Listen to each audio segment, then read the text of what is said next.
Thursday, January 7th. Thank you so much for joining in to our weekly PPACA webinars.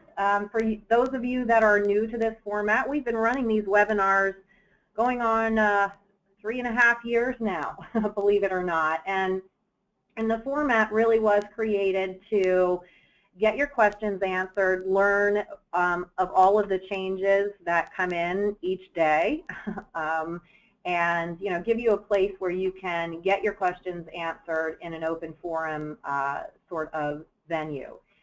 So if you do have questions, there are a number of ways to ask the questions. You can either raise your little hand icon to the right of your screen in your control panel. You can hit that hand and it will raise your hand and I'll unmute you, or you can type a question into the question box. So either way is good, and hopefully we can all benefit from everyone else's questions. So let's get right into the webinar. The open enrollment cutoff date for 2/1, because we're over 1/1. For Capital Blue Cross, it's January 25th. All others, except for UPMC, are the 15th of the month. So just be mindful of those dates. You figure Monday is the 11th, so by the end of next week, this will have come to pass. So just, again, be mindful of the cutoff dates.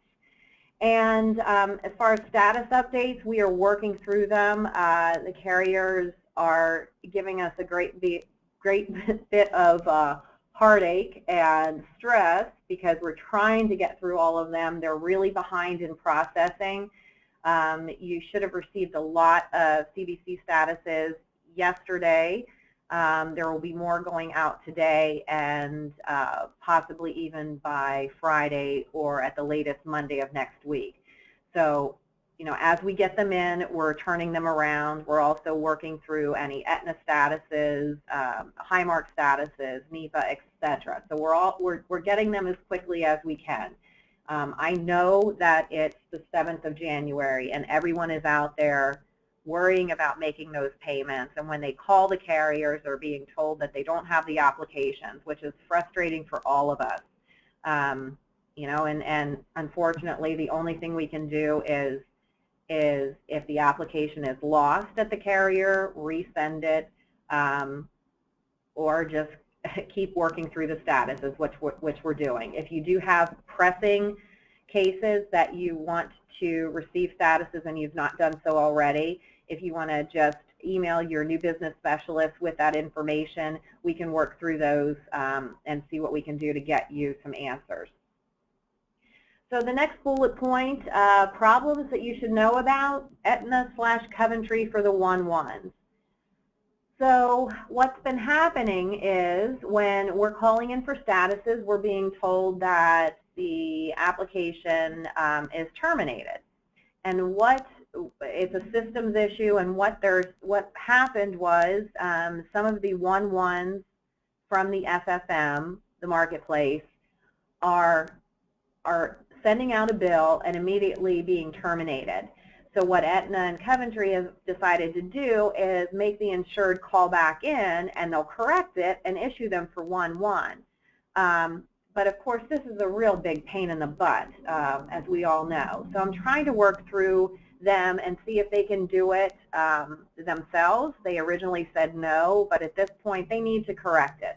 So I'm hoping that they'll work with us and get those corrected so that the clients don't have to call in. But if you do see a status or anything like that, until you hear otherwise, make sure that your client calls back in and gets re-enrolled. If you have any questions on that, certainly give me a call. So on to group. For the 50 to 99, January 1st was the year that the 50 to 99 are in the pool with the big fish. So that means that all of the requirements as far as reporting and offering coverage and the penalties, that all started as of 1/1. So even though the 50 to 99, the rating has remained composite rating and it didn't go to age banding as was expected for 1/1, all of the reporting requirements are still there. So for the 50 to 99, you need to certainly talk about measurement periods and monitoring those variable hours versus full-time hours. So just be mindful of that. If you have questions, we can certainly help you with that. Just a note here about flexible spending accounts. The medical has been increased from $2,500 to $2,550. Dependent care FSA is still at $5,000 per household, so just be mindful of that. Another note, Health America / Aetna on the group side will be moving to HAP as of 4/1. So what that means is when you request a Health America quote after 4/1, it's going to be an HAP quote. What that really means as far as the product information, I don't know. But again, we're working through 2/1s now. We're starting to work on 2/1s. So we'll get more information the closer we get to 4/1 effective date. Speaking of the 50 to 99 requirements, I thought it was worth noting that the 2016 penalties for the Part A penalty for employers is $2,160 per employee minus the first 30. And that is if you are a group of 50 plus and do not offer coverage, the employer is penalized $2,160 per employee minus the first 30.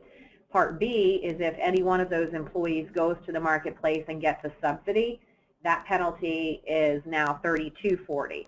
So again, that's pretty significant, and just thought you should be aware of it if you're not already. And last but not least, I just thank you again for your business and for your patience. It's been a really rough enrollment period this year on the individual side, and I think we are all feeling it. And hopefully things are going to get cleaned up here from the carriers, and we're going to get you the information that you need. So just again, thanks for working with us and being patient. As we look for these questions, if you have any questions for our open forum, a reminder that next webinar is Thursday, January 14th at 9:30. So that's next Thursday. Hope you all can join in. So let's see. And I have no questions again. Imagine that. You guys are all just either exhausted, very bright, or both, or you just don't have any questions. And that's okay.